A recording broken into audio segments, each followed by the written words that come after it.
Meu nome é Ana Rosita Pessoa, eu sou atriz aqui em Brasília e também estou na TV Relacionamento.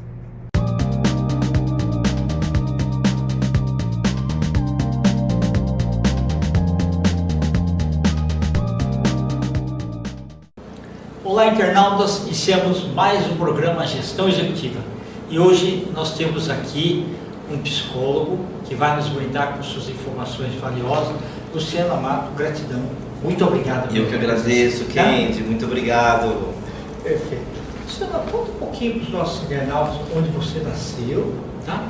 Um pouquinho da sua trajetória profissional e em que momento da sua vida foi fundamental, no médio, que você falou assim, eu quero ser psicólogo. Se for a influência dos pais, sei lá, de amigos. Sim. Olha, minha história, acho que ela é muito da minha essência, né? Nesse sentido. Bom, primeiramente, eu nasci em São Paulo, né? E eu sempre fui uma pessoa muito voltada para questões sociais, muito preocupada com o outro, com uma escuta.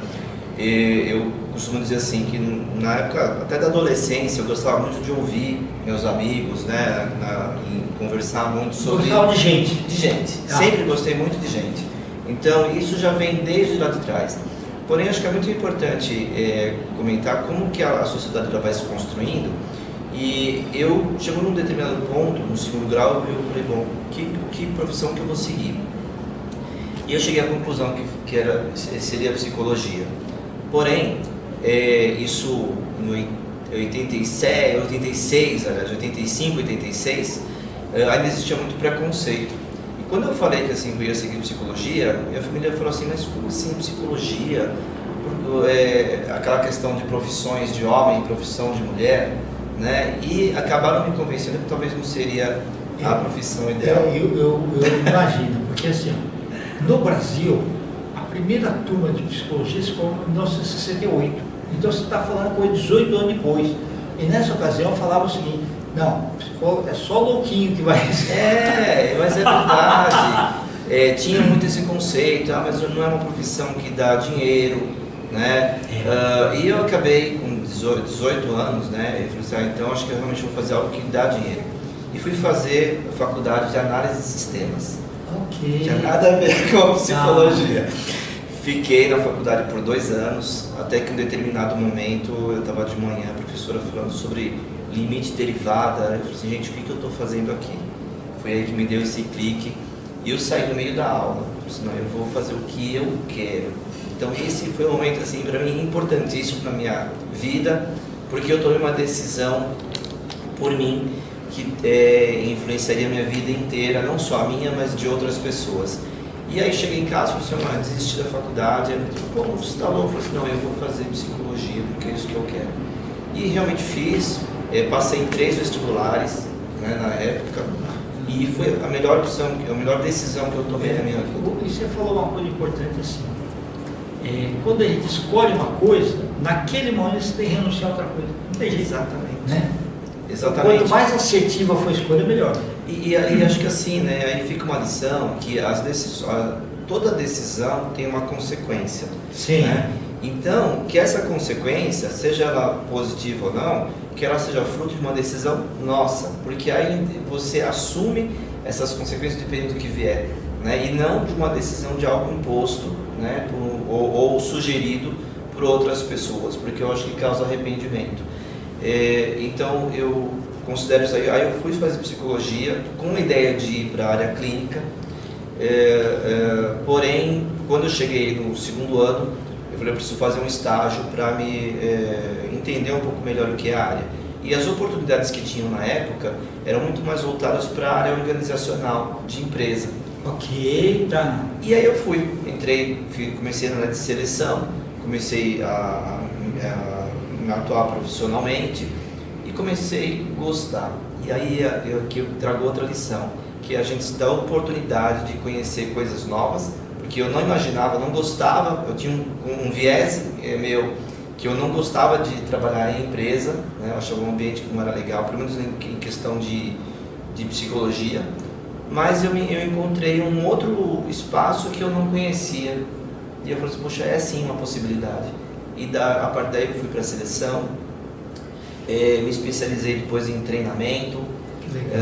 Essa questão de treinamento também ela me trouxe um outro ganho, porque na época, pode não parecer, tá, gente? Mas na época eu era bastante tímido e isso me trouxe um ganho pessoal, porque eu comecei a me soltar. Sim, não, e era obrigatório, né? Sim, precisava que trabalhar. Conversar com as pessoas. Olha, você falou um negócio assim realmente fantástico. E já teve, eu já, como executivo, eu acabei contratando pessoas com um currículo maravilhoso, só que depois a gente vê que o comportamental dele não é adequado. Já passou por isso também, né? Já passei, e eu acho que assim, é importante a gente aprender com tudo na vida, tanto com os bons exemplos como com os maus exemplos. Eu já tive sim na minha carreira líderes que eu olho para trás que eu tive um certo sofrimento na época porque não me agregaram, eu vi perseguição e tudo mais.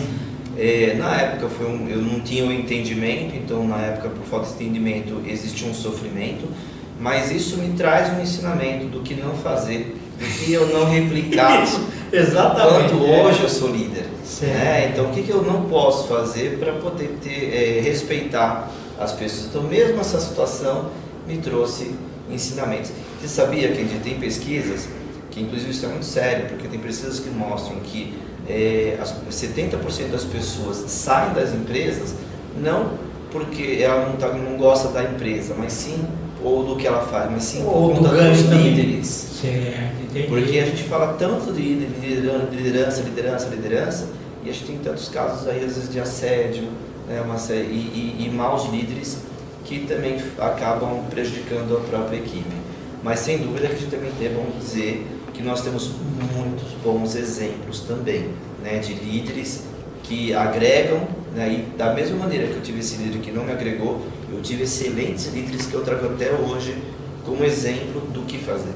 A gente tem que sempre filtrar e pegar o melhor de tudo. Exatamente. Né? Então, Exatamente. Vamos falar do livro aí, como é que aconteceu esse projeto? Então, né, de novo, eu acho que é importante de falar da importância que as pessoas têm na nossa vida. Como eu estava comentando, eu fui para a área de treinamento, né, não conhecia nada sobre diversidade e inclusão, até que, no determinado momento, eu conheci uma pessoa num evento, né, que uma grande amiga minha, Lilian Cury, uma pessoa cega, e aí ela começou a falar algumas coisas que eu falei, poxa, a diversidade é algo importante. E eu decidi trazer isso para a minha empresa, então eu já estava com a minha consultoria de treinamentos, e aí eu falei, bom, se eu vou vender, eu preciso aprender algo. E aí eu comecei a pesquisar algo um pouco mais superficial. Me encantei pelo tema, me especializei, eu já sou um consultor especialista em diversidade e inclusão. Bacana. Mas tem que estudar mesmo, viu? A gente não pode ir pelo achismo, né? Exatamente. E aí, Kendi, uma das coisas também, uma competência que eu acho que é muito importante que todos exerçam, é a questão do networking. Então eu decidi usar essa minha capacidade de networking com esse meu conhecimento de diversidade e inclusão e reunir nesse livro aqui, Diversidade, Inclusão e Suas Dimensões, né, 46 pessoas coautoras. Esse daqui já é o volume 2. No volume 1 nós tivemos 44 pessoas coautoras. Pessoas que estão trazendo as suas experiências e pessoas de todas as dimensões. Então é um livro que ele vai falar de temas transversais, como comunicação inclusiva, liderança inclusiva, mas ele traz vivências também de mulheres, de pessoas LGBTs, pessoas com deficiência, egresso de uma prisional, refugiados, geracional, racial, né, que traz um ensinamento muito grande. Então ele é uma coletânea, mas de pessoas muito sérias e pessoas que vivenciam. Né? E eu queria até com vulnerabilidade também. Vulnerabilidade. E eu queria aqui aproveitar eu quero te presentear com esse livro. Olha, foi fantástico, viu? Pois eu autografo para você. Olha, uma obra de magnitude. Parabéns, viu? Realmente eu sei que não é fácil e eu fico muito feliz que todas as profissões tenham algumas pessoas que conseguem fazer isso. Que a primeira coisa que fala, não vai dar muito trabalho organizado igual dele. E realmente dá muito trabalho. Mas quando a obra fica pronta, dá uma sensação assim, que eu consegui fazer, né? Exato. Não, e é sensacional porque eu tenho visto pessoas dando depoimento do quanto o livro influenciou. O livro, as pessoas, né, o conteúdo dele influenciou elas profissionalmente. É que está sendo indicado academicamente, nas empresas. Melhora a autoestima também. Total. Está tendo uma contribuição muito grande aí no mercado de diversidade e inclusão. Né? E a gente precisa falar, quando eu falo de diversidade e inclusão, são vidas. O ser humano, ele é diferente na sua essência. Então a gente também precisa aprender a lidar com as diferenças. Independente de você gostar, não gostar, aceitar, não aceitar, a palavra-chave é respeito. A gente precisa respeitar as pessoas. Perfeito. Tá ótimo. Olha, parabéns, viu, Luciano? Realmente, uma capa também maravilhosa, hein? Maravilhosa. Muito... a ilustração dela tem tudo a ver com a questão da diversidade e inclusão. Inclusão, exatamente. E ele é um livro que ele serve tanto para a questão para as pessoas mais leigas, mas também para as empresas, porque isso é outra questão, né? As empresas também têm o seu papel muito importante em realizar programas de diversidade e inclusão para poder acolher as pessoas, né? Todas as suas características e diferenças. E precisa do norte, né? Então, por exemplo, um livro já serve como norte. Sim. Que é aquilo que se a pessoa só recebeu de informação verbal, falta coisa. Então precisa de alguma coisa, principalmente com depoimentos e vivências, né? Isso, é aí que está a questão de respeitar o lugar de fala de cada um, né? Então, do momento que você leva essas pessoas para dentro, dissemina esse conhecimento, você está apoiando outras pessoas e as próprias empresas nas suas dúvidas e divulgando essas pessoas dentro das organizações. Sim. Além disso, eles retrataram aqui o mundo real. Exatamente. E não aquilo que você escutou falar. Exato. Então, ele é um material muito rico. Tá bom. Luciano, você pode deixar seus contatos, por favor? Sim, perfeito. Bom, o Luciano Amato, o meu Instagram é Luciano_Amato e o meu LinkedIn Luciano Amato, simples assim. Meu contato telefônico 11 99607 4946 e eu estou à inteira disposição. Quando a gente fala aqui sobre diversidade é muito por propósito. Então quem quiser depois entrar em contato, fico à disposição. Gratidão, viu? Gratidão. Entendi. Internautas, os agradecimentos então a esse fantástico psicólogo, organizador, escritor, Luciano Amato. Nós finalizamos mais um Gestão Executiva. Um grande abraço e até a próxima.